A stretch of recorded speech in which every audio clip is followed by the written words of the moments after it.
오늘 하나님께서 우리에게 주시는 말씀은 신약성경 요한복음 1장 35절부터 46절까지 말씀입니다. 35절부터 46절까지 말씀. 본문이 조금 깁니다. 지난주의 본문하고 거의 비슷합니다. 요한복음 1장 35절부터 46절까지 말씀. 자, 그 본문을 우리 함께 교독하겠습니다. 제가 먼저 읽습니다. 또 이튿날 요한이 자기 제자 중 두 사람과 함께 섰다가 예수께서 거니심을 보고 말하되 보라 하나님의 어린 양. 두 제자가 그의 말을 듣고 예수를 따르거늘 예수께서 돌이켜 그 따르는 것을 보시고 물어 이르시되 무엇을 구하느냐. 이르되 라삐여 어디 계시오니까 하니 라삐는 번역하면 선생님. 예수께서 이르시되 와서 보라. 그러므로 그들이 가서 계신 데를 보고 그날 함께 구하니 때가 10시쯤 되었더라. 요한의 말을 듣고 예수를 따르는 두 사람 중에 하나는 시몬 베드로의 형제 안드레라. 그가 먼저 자기의 형제 시몬을 찾아 말하되 우리가 메시아를 만났다 하고, 메시아는 번역하면 그리스도라. 데리고 예수께로 오니 예수께서 보시고 이르시되 내가 요한의 아들 시몬이니 장차 게바라 하리라 하시니라. 게바는 번역하면 베드로라. 이튿날 예수께서 갈릴리로 나가려 하시니다가 빌립을 만나 이르시되 나를 따르라 하시니 빌립은 안드레와 베드로 한 동네 베세다 사람이라. 빌립이 나다나엘을 찾아 이르되 모세가 율법에 기록하였고 여러 선지자가 기록한 그 일을 우리가 만났으니 요셉의 아들 나사렛 예수니라. 나다나엘이 이르되 나사렛에서 무슨 선한 것이 날 수 있느냐. 빌립이 이르되 와서 보라 하니라. 아멘. 네, 여기까지입니다. 자, 오늘 우리가 함께 보게 될 본문 요한복음 1장 35절부터 42절 말씀은 지난 주일에 우리가 함께 보았던 본문과 같습니다. 자, 오늘 그 본문에 이어지는 요한복음 1장 43절부터 46절까지를 더하여서 함께 살펴보도록 하겠습니다. 그래서 오늘 말씀은 지난 주에 이어지는 말씀이에요. 우리가 지난 주 말씀을 기억하면서 오늘 말씀을 들으시면 좋겠습니다. 자, 여러분 공간복음서 뭐죠? 세 복음서 마태, 마가, 누가복음 이 세 가지를 공간복음서라고 말합니다.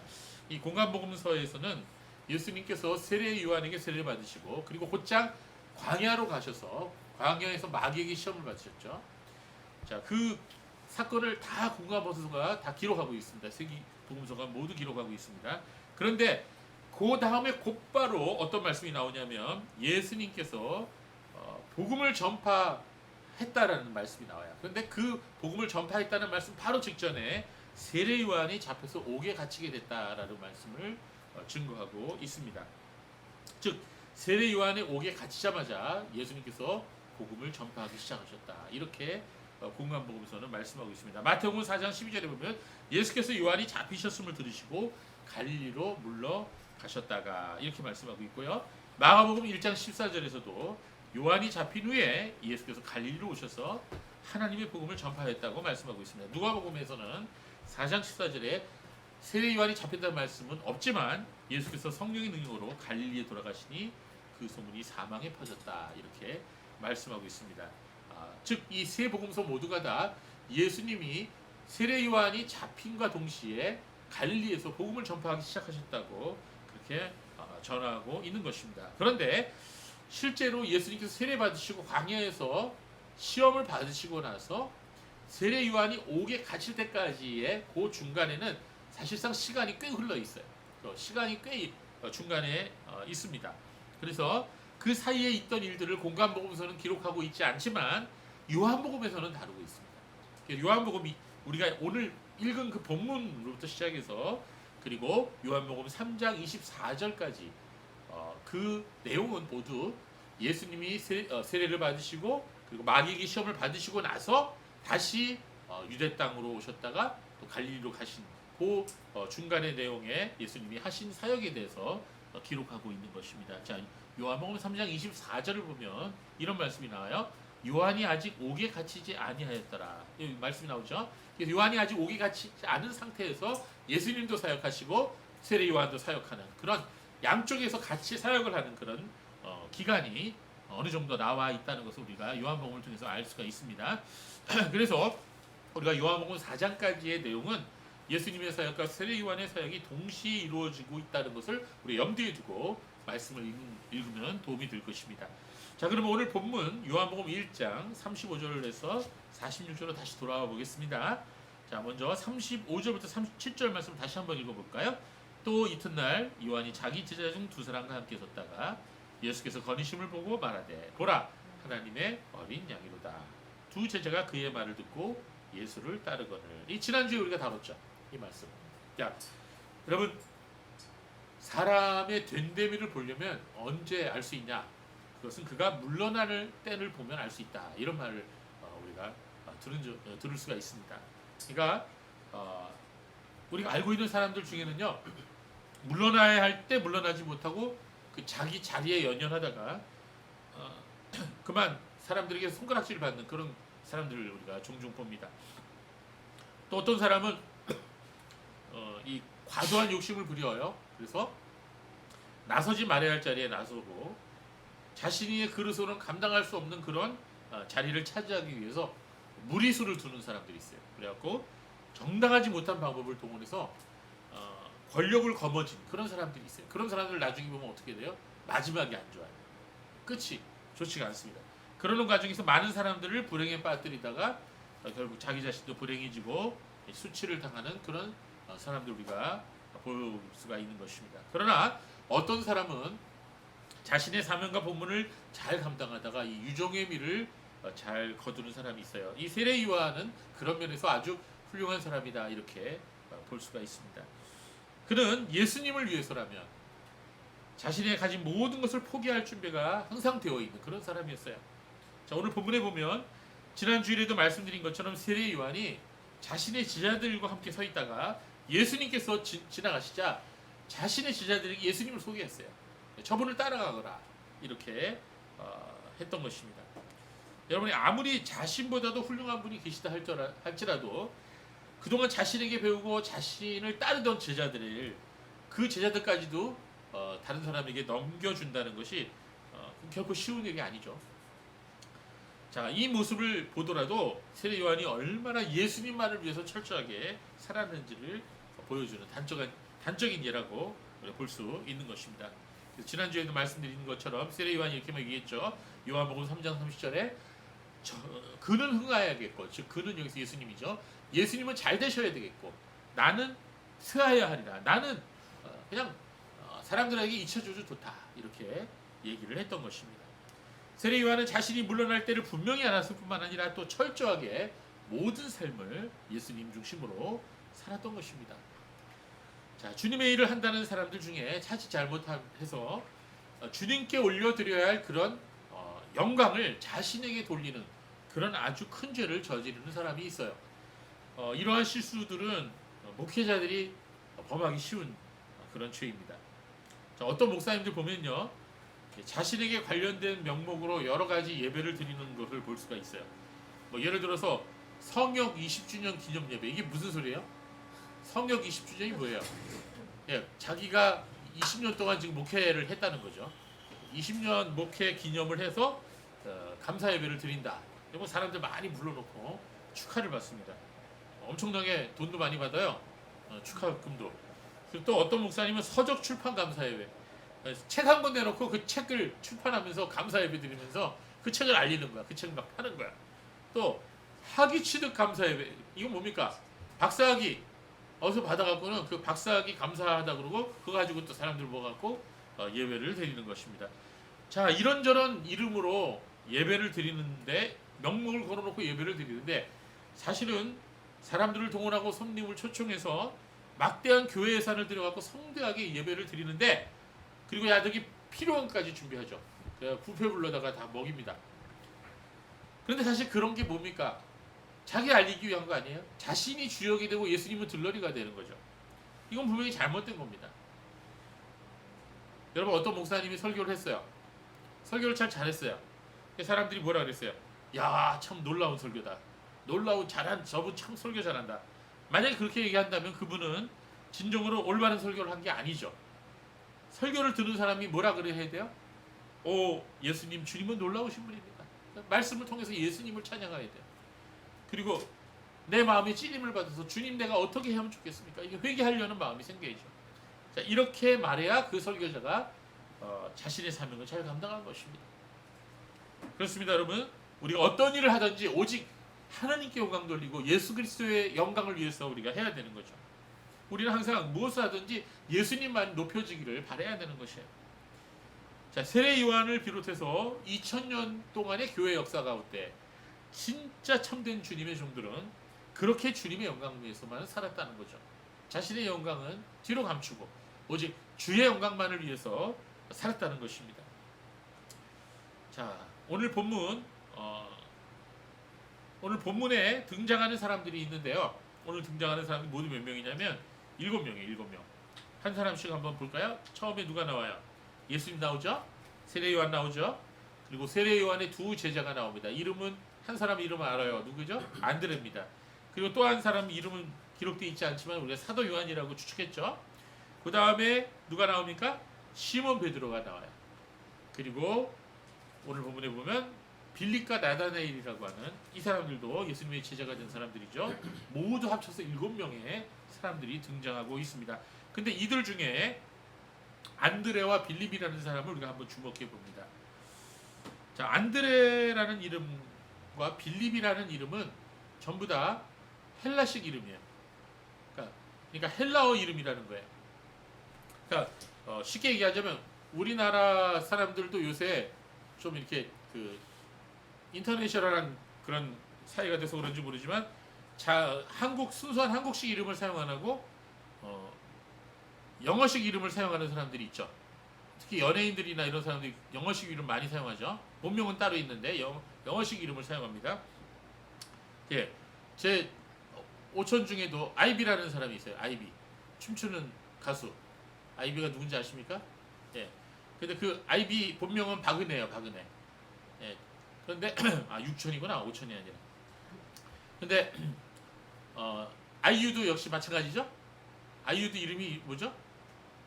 이름이 뭐더라? 이지훈. 맞아. 잘하시네. 자, 그렇처럼 이 안드레와 빌립도 이게 다 원래 히브리식 이름을 져야 되는데 그게 아니고 헬라식 이름입니다. 헬라어를 그대로 읽으면 안드레는 안드레아스예요. 안드레아스. 헬라어로. 영어로는 뭐라 그래? 앤드류라 그러지. 앤드류. 어서 많이 들어봤죠? 네, 앤드류 왕자도 있죠. 근데 이 안드레아스의 뜻이 뭐냐? 무슨 뜻인 줄 아세요? 남자답다. 강하다. 그런 뜻이요. 안드레. 그래서 권호성 집사님하고 딱 어울리는 것 같아요. 예, 안드레아스. 그 다음에 이제 빌립이라는 이름은 헬라어로 필리포스입니다. 필리포스. 근데 이 이름도 영어 이름 아주 많죠. 필립 많이 들어보셨죠? 예. 근데 이 빌리포스라는 이름의 뜻이 재미있어요. 무슨 뜻이냐면 말을 사랑하는 사람이에요. 말을 사랑하는 사람. 이 말이 뭐예요? 히힝, 홀스. 예, 타고 다니는 그 말입니다. 그러니까 말을 사랑하는 사람이라는 그런 뜻입니다. 빌립이라는 뜻이. 근데 이 안드레와 빌립이 이제 다 헬라어 이름인데 예수님의 그 12제자 중에서 헬라식 이름을 가진 사람이 이 두 사람입니다. 그 당시 갈릴리에서 고기잡이를 생업으로 하고 있었던 예수님의 제자들은 대부분 당시 그 토경어였던 아람어, 그러니까 히브리 말하고 비슷합니다. 아람어로 이름을 가지고 있었어요. 그런데 그 갈릴리는 이스라엘 북쪽에 위치해 있죠. 그 갈릴리는 헬레니즘, 즉 그리스 문화에 아주 많은 영향을 받았어요. 그래서 이 남쪽에 있었던 예루살렘과는 달리 사회적으로 굉장히 가난한 사람들이 많이 살고 있었고요. 하층민들이 많이 살고 있었어요. 그래서 이 갈릴리는 유다와 예루살렘 사람들이 보기에는 한마디로 경멸과 조롱의 대상이었어요. 유대인들은 이방인들의 문화를 받아들이는 걸 안 좋아하거든요. 그래서 갈릴리 사람들을 아주 조롱했습니다.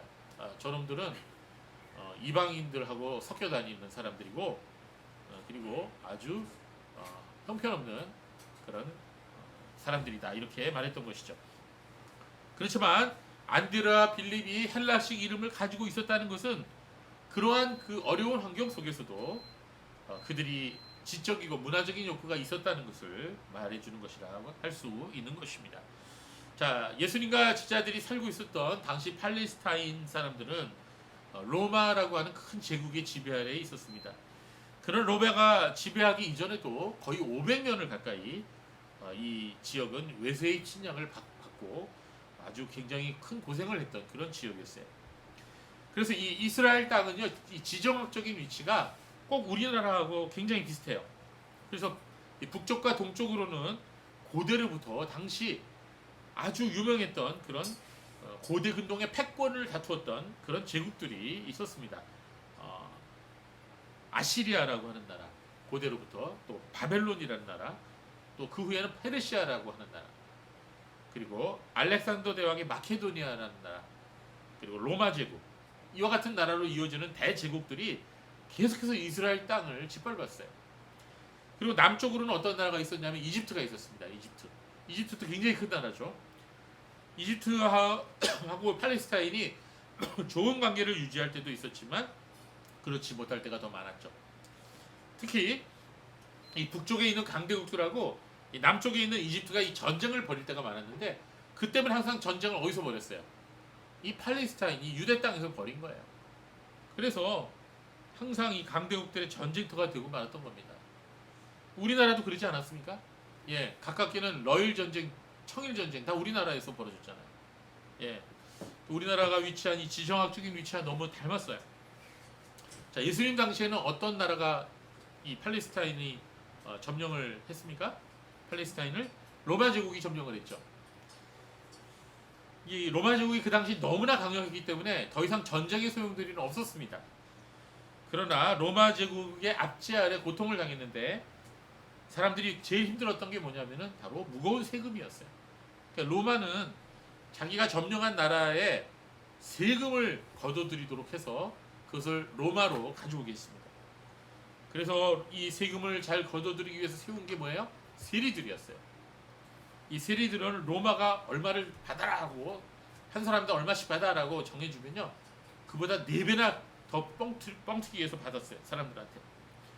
그런데 로마는 그걸 그냥 눈 감아줬어요. 그래야지 세리들이 열심히 돈을 거두니까.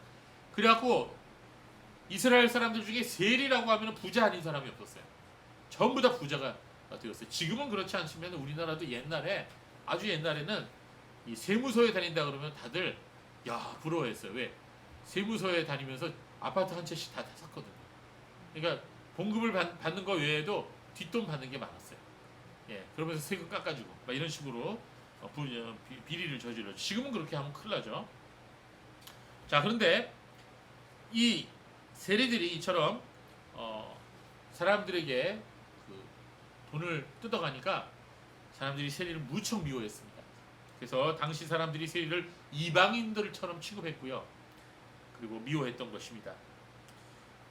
그런데 당시 사람들은 이 로마에 바치는 세금 외에도 또 하나의 세가 있었어요. 그게 무슨 세냐? 종교세입니다. 이 종교세는 예루살렘의 대제사장이나 산헤드린 공의회가 이 백성들에게 부과한 세금이었어요. 이것도 적은 금액이 아니었습니다.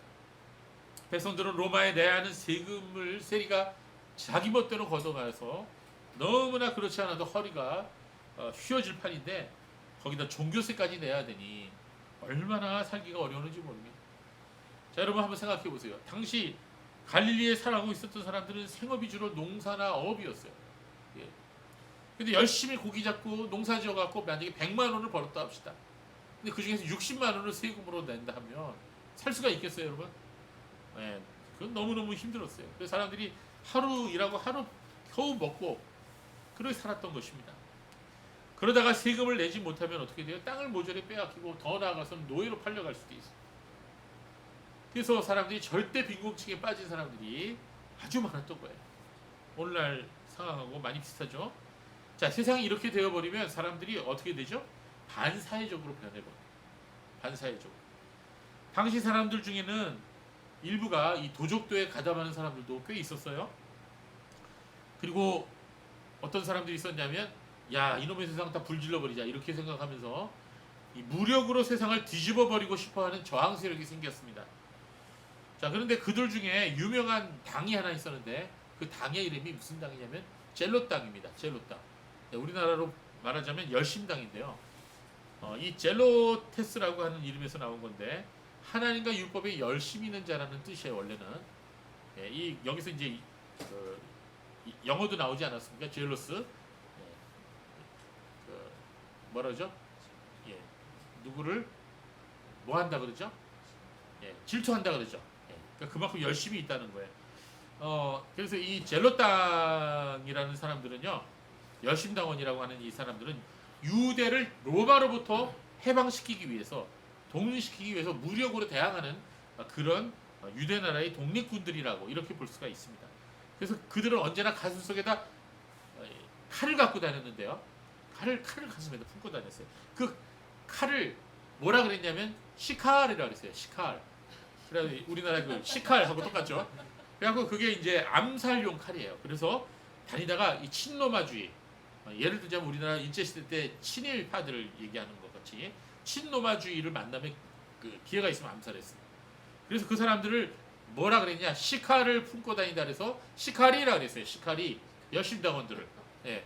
그래서 여러분 그 우리나라 발음하고 똑같은데 이런 열심당원들이 있었고 예수님 제자 중에도 이 열심당원이 한 명 있었죠. 자, 그런 반면에 또 한편으로 이 권력을 가진 사람들, 이런 사람들은 정말 부패한 사람들이 또 있었죠. 종교 지도자들, 정치 지도자들, 세리들, 관리들, 지주들, 이런 사람들은 아주 탐욕과 쾌락에 빠져서 먹고 마시고 즐기는 삶을 살아가면서 가난한 백성들은 아랑곳하지 않았습니다. 그러다 보니 이런 세상 등지고 산속에 들어가 살아야겠다, 굴속에 들어가 살아야겠다 이렇게 생각하고 이 사해 바다 주변에다가 공동체를 형성하고 사해에 가면은 동굴이 되게 많아요. 네, 동굴이 거기서. 그래서 그 동굴 속에서 금욕 생활을 했던 에세네파라고 하는 그런 파도 있었습니다. 이런 많은 그런 혼란스러운 상황 속에 나머지 일반 백성들은 가난의 고통 속에서 신음하고 어쩔 수 없이 태어났으니까 어쩔 수 없이 하루하루 살아가는 그런 사람들이 대부분이었던 것입니다. 자, 지금 우리가 살아가고 있는 현세도 이와 같은 비슷한 모습이 보여지고 있죠. 지금 얼마나 지금 가난한 사람들이 많은지 몰라요. 우리나라만 해도 전 세계적으로 해도 사실 우리는 지난 한 주간 동안 여러분 굶은 적이 있어요, 없어요? 솔직히 굶은 적은 없죠. 예, 저도 밥은 잘 먹고 살았어요. 근데 사실 지금 전 세계에서 하루에 한 끼 이상 또는 두 끼, 세 끼 또는 며칠을 굶는 사람들이 엄청나게 많습니다. 오히려 굶는 사람이 더 많아요. 우리가 지금 굉장히 감사해야 되는 거예요. 여러분, 그뿐만 아니라 예수님 시대에는요, 영적으로 방황하는 시대였어요. 젊은이들이 볼 때 누구 하나도 이렇게 본받을 사람이 없었어요. 예, 인생의 모델로 삼을 만한 인물이 하나도 없었어요. 그 젊은이들도 다 방황하는 거죠. 이러한 때 혜성같이 나타난 사람이 누구였어요? 세례 요한이었죠. 그래서 사람들이 세례 요한에게 몰려들어서 그의 말씀을 듣고 그를 모델로 삼으려고 했던 거죠. 그에게서 새로운 희망을 보게 됐던 것입니다. 그래서 진리의 길이 무엇인지를 찾아 헤매던 많은 사람들이 세례 요한을 따르기 위해서 그의 제자가 되었어요. 세례 요한의 제자가 몇 명이었는지는 성경에 나와 있지 않아요. 그러나 오늘 본문에 나온 것 같이 세례 요한은 자기 제자들 중에 두 사람을 예수님을 따르라고 보냈습니다. 그중 한 사람이 안드레였고 다른 한 제자는 이름이 나와 있지 않지만 요한복음을 기록한 사도 요한이라고 학자들이 생각하고 있다 그랬죠. 그렇습니다. 안드레와 요한은 세례 요한에게서 예수님을 소개받은 거죠. 그동안 존경하고 따라다녔던 자신들의 스승이 다른 사람을 소개시켜 준 거예요. 그래서 그분을 따라가려고 하니 그 말을 들은 안드레와 요한은 결단을 내려야 했습니다. 스승이 가라고 해서 갔지만 사실 저분이 누군지 아직 잘 몰랐고 확신이 없었던 거죠. 그래서 이제 예수님의 뒤를 이제 슬금슬금 따라가고 있었는데 예수님이 갑자기 뒤돌아보시더니 두 제자에게 이렇게 물었다고 했습니다. 너희가 무엇을 구하느냐? 너희가 무엇을 구하느냐? 이런 질문을 하셨어요. 이 말씀의 의미는 너희가 나를 쫓아오는 이유가 뭐냐? 이런 뜻이죠. 예수님께서는 이미 그들이 왜 당신을 쫓아오는지 다 알고 계셨어요. 그러나 이런 질문을 던지신 이유는 그들에게 예수님의 제자가 되는 목적이 뭐냐? 그 목적을 너희가 알고 있느냐? 너희가 나를 따라오는 목적을 알고 있느냐? 이렇게 물으신 거예요. 자, 그러나 이 질문을 받고 제자들은 금방 답을 할 수가 없었던 거죠. 그래서 동문서답을 했어요. 라비어, 선생님, 어디에 계십니까? 어디에서 사십니까? 이렇게 사는 곳이 어디십니까? 이렇게 대답을 했던 것입니다. 사실 예수님께서는 고정적인 주소가 없었죠. 지금 거하시는 곳도 임시적인 거처였을 뿐입니다. 예수님은 제자들의 마음을 다 아시고 이렇게 다시 말씀하시죠. 와 보라. 이 말씀은 이런 뜻이죠. 지난주에도 말씀드렸듯이 오라 그러면 너희가 알게 될 것이다. 예, 헬라어 원문을 보면 두 단어를 사용하고 있어요. 와라 그리고 그러면 너희가 알게 될 것이다. 이렇게 두 단어로 예수님이 말씀하셨습니다. 그들은 예수님을 따라갔습니다. 그리고 예수님과 함께 시간을 보냈어요. 그러는 가운데 그들의 눈이 열렸습니다. 예수님께서 세상을 구원하실 바로 그 메시아이심을 그제서야 깨닫게 된 것이죠. 예, 그래서 그들은 자신들이 만났던 그 메시아를 자신의 가족들과 친구들에게 증거하기 시작하는 것이 바로 오늘 본문에 나와 있는 말씀인 것입니다. 자, 우리가 지난주에도 살펴본 것처럼 안드레는 곧바로 누구에게 달려갔죠? 자기의 형제인 시몬에게 찾아갔어요. 이 시몬은 자기 형제의 안드레의 말을 듣고 예수님에게 왔습니다. 예수님은 그를 보자마자 너의 이름이 시몬인데 앞으로 베드로라고 이름을 바꾸라 이렇게 말씀하셨어요. 예. 자, 그래서 이제 시몬 베드로가 예수님의 제자가 된 거죠. 또 한 사람이 있어요. 오늘 아까 말씀드린 대로 빌립이 있어요. 빌립. 이 빌립도 예수님께 부름을 받았어요. 오늘 본문에 보면 예수님이 직접 부르셨어요. 자, 빌립도 예수님이 메시아임을 믿게 되었습니다. 그러고 나서 빌립은 누구에게 달려갔어요? 빌립은 친구에게로 달려갔어요. 그 친구 이름이 바로 나다나엘입니다. 나다나엘. 자, 나다나엘은 빌립이 소개한 예수님이 나사렛 출신이라고 하는 소식을 들었어요. 그러자 그는 선입견을 갖게 됩니다. 뭐 나사렛 출신이라고? 갈릴리 나사렛에서 무슨 선한 것이 날 수 있겠는가? 이 말 뜻은 야, 나사렛처럼 후진 동네에서 어찌 메시아가 날 수 있단 말이냐 이런 말이에요. 자, 이스라엘 사람들은 갈릴리를 굉장히 무시했는데 갈릴리 사람들 중에서 그 중에서도 나사렛을 제일 무시했어요. 그래서 갈릴리 사람들끼리도 나사렛 사람이라고 더 무시했습니다. 이 나사렛 출신이라고 그러니까 예수님이 이 갈릴리에 사는 나다나엘마저도 무시했던 거예요. 여러분, 이게 이제 선입견이라는 게 무서운 건데요. 이 사람을 우리가 전도하다 보면은요, 이 나다나엘처럼 선입견을 가진 사람들을 만나게 수가 있습니다. 예수님에 대한 선입견을 갖고 있는 사람들, 또 교회에 대한 선입견을 갖고 있는 사람들, 기독교에 대한 선입견을 갖고 있는 사람들이 많죠. 여러분 혹시 학교나 직장에서 또는 동네에서 예수님을 전하면은 사람들이 잘 받아들여요, 안 받아들여요? 나하고 교회 가자 그러면은 예, 아유 개독교, 너 개독교인이냐? 이렇게 묻습니다. 아주 지금 오늘날처럼 이 기독교에 대해서 목사에 대해서 인식이 나쁜 때가 전에 없었던 것 같아요. 굉장히 지금 복음 전하기가 어렵습니다. 자, 빌립도 이렇게 복음을 전했어요, 친구에게. 그런데 예수님이 나사렛 출신이라는 말을 듣자마자 이 선입견을 갖습니다. 자, 그런데 빌립은 나다나엘하고 긴 말을 하지 않았습니다. 그 대신 나다나엘에게 뭐라 그랬냐면 와 봐라 한번 이렇게 얘기했어요. 그래서 나다나엘을 예수님께로 데려가게 됩니다. 마치 예수님께서 안드레와 요한에게 하신 말씀처럼 빌립은 예수님에 대해서 선입견을 가지고 있었던 친구 나다나엘에게 와보라 이렇게 말한 것입니다. 자, 오늘 본문에 보면 와보라고 하는 말이 두 번 나오죠. 처음은 예수님이 안드레와 안드레의 친구에게 와보라 그러셨죠. 근데 이번에는 빌립이 친구 나다나엘에게 와보라 그랬어요. 둘 다 어원적으로 똑같은 헬라어 단어예요.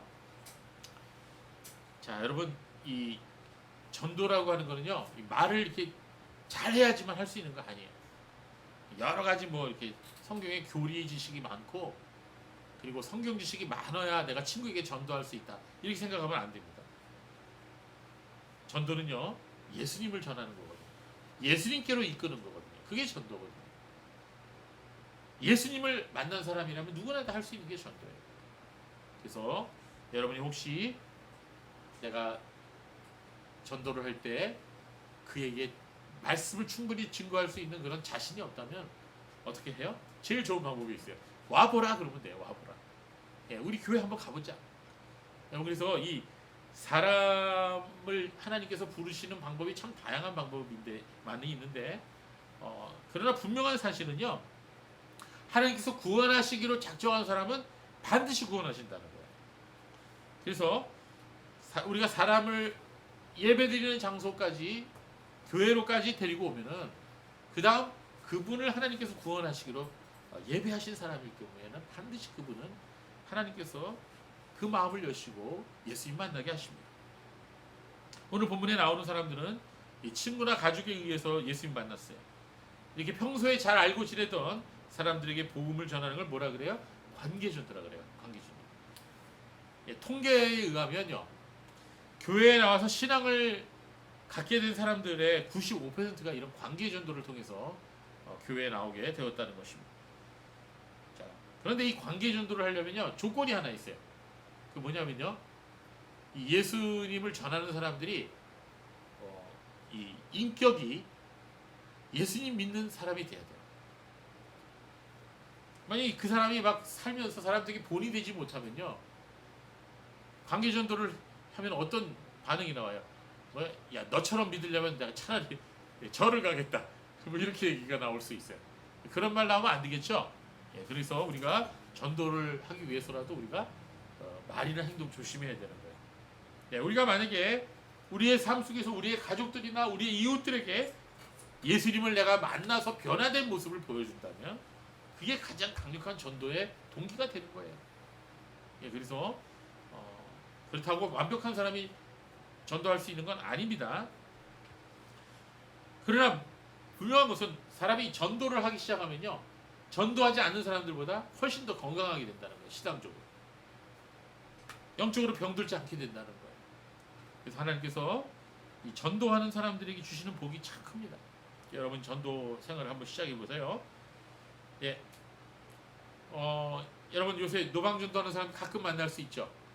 뭐 이상한 깃발 등에다 꽂고 다니는 사람도 있고, 또 뭐 온몸에다가 이상한 글자 막 의북상 글자 써놓고 다니는 사람도 있고, 뭐 큰 소리로 소리 지르는 사람도 있고 그러는데 그런 모습을 보면서 눈살을 찌푸리는 사람도 생기죠. 야, 저러니까 예수를 안 믿지 하면서 교회 다니는 사람들마저도 흉을 보는 사람들이 있습니다. 자, 우리는 전도할 때 항상 공손함과 겸손함을 잃지 말아야 돼요. 예의 있게 해야 됩니다.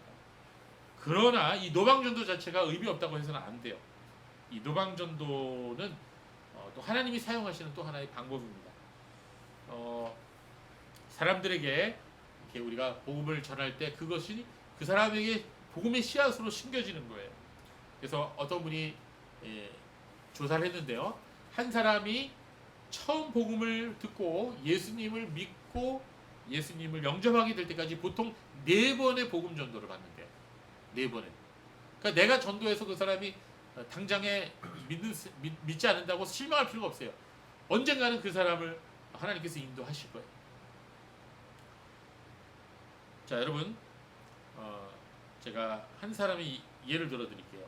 어떤 교수님이 있었어요. 굉장히 그 도도하고 그리고 자기만 아는 그런 무신론자와 같은 그런 교수였습니다. 자, 그런데 자기를 무신론자라고 생각하는 이 교수가 퇴근 후에 자신의 거실에 앉아서 신문을 보고 있었어요. 그 거실은 외부로 통해 있었고 그리고 마당을 건너서 이웃집 담이 보이는 그런 거실이었습니다. 그런데 그 이웃집에는 소녀, 아주 어린 소녀가 살고 있었어요. 그 소녀는 가끔 담 위로 머리를 빼꼼히 내밀고는 그 교수를 쳐다보고 있었어요. 그리고 뭔가 얘기하고픈 그런 얼굴 표정을 짓고 있었어요. 그만큼 그 두 집을 이게 가로막는 그 담은 높지 않았습니다. 어느 날 똑같이 퇴근하고 거실에 앉아서 신문을 읽고 있었던 교수를 향해서 그 이웃집 소녀가 빼꼼히 이 얼굴을 내밀고 용기를 내서 이번에 이렇게 말했답니다. 아저씨 예수 믿으세요? 그랬어요. 이 말을 듣고 안경 위로 그 소녀를 못마땅하다는 듯이 쳐다본 그 교수는 이렇게 대답을 합니다. 저리 가서 놀아라! 이랬어요. 그래서 소녀는 지지 않고 이렇게 말을 했습니다. 아저씨 예수님 믿으세요? 그랬어요. 그러자 그 교수가 또 이렇게 대답합니다. 난 그런 거 필요 없다니까. 아주 귀찮은 듯이 말합니다. 그때 그 소녀의 얼굴빛이 갑자기 바뀌더니 이렇게 큰 소리로 쏘아붙였어요. 그럼 아저씨 지옥이나 가세요. 그리고 쏙 가버렸어요. 그런데 그날 밤부터 그 교수님이 잠을 못 잤으며 잠을 못 이뤄요. 잠만 잘라 그러면 소녀의 말이 자꾸 생각나는 거예요. 아저씨 지옥이나 가세요. 계속 그 말이 너무너무 생각이 나니까 도무지 괴로워서 잠을 못 자는 거예요. 그래서 결국은 동네 교회에 갔답니다. 네, 그 소리가 너무 귀찮아갖고. 그런데 그러다가 그분이 예수를 믿게 됐다는 거예요. 이 일화는요, 전도를 즐기는 삶이라고 하는 소책자에 나오는 실제 이야기입니다. 예, 그래서 사실 그 소녀의 전도 방법이 좋았어요, 안 좋았어요? 별로 좋은 방법은 아니었죠. 아저씨 지옥이나 가세요. 아유, 저주를 품은 거죠. 그런데 하나님께서는 그 어린 소녀의 방법도 이용하셨던 것 같아요. 그렇죠? 워낙 도도한 교수다 보니까. 이처럼 하나님께서 사용하시는 이 전도의 방법은 여러 가지라고 생각합니다. 근데 오늘 우리가 이 본문에서 배울 수 있는 방법은 와보라는 거예요. 와보라. 자, 우리가 그래서 전도할 때 논쟁할 필요가 없어요. 이겨도 안 오고 저도 안 옵니다. 기분 나빠서. 예. 그 전도의 본질은 예수님께로 그를 인도하는 거예요. 예수님을 만나게 만드는 게 그 본질입니다. 근데 그게 사람이 할 수 없는 일이에요. 그것은 성령께서 하시는 일이에요. 우리가 할 수 있는 일은 은혜 받는 자리에 인도하는 거예요. 그래서 우리가 만나는 사람에게 우리 그리스도의 교회 성도들은 오늘부터 우리 이거 한번 연습해 봅시다. 와 보라. 그렇다고 반말로 하지 마시고 나하고 한번 가봅시다. 저하고 한번 우리 교회 한 번만 참여해 봅시다. 예배에 참여할 수 있도록 인도하시는 게 중요해요. 그래서 우리가 예배에 참여해서 말씀을 듣다 보면은 거의 모든 사람이 예수님 영접합니다. 그렇습니다. 그리고 또 우리는 어떻게 살아야 될까요? 우리는 본이 되는 삶을 살아야겠죠. 전도자의 삶을 살아야 돼요. 네. 그래서 이 관계전도의 그 기본 원칙이 이렇습니다. 먼저 이웃과 친구와 관계를 맺으십시오. 좋은 관계를 맺으십시오. 그리고 그들의 마음을 얻으십시오. 그렇죠? 신뢰를 얻으십시오. 그리고 적당한 때에 와 보라고 그에게 말해 보십시오. 그리고 그들을 예배의 자리로 은혜 받는 자리로 인도해 주십시오. 그때 주님께서 일하실 것입니다. 이게 이제 관계전도의 가장 기본적인 원칙인 것입니다. 자, 그런데 또 하나 우리가 준비할 게 있어요. 그것은 바로 교회의 준비예요.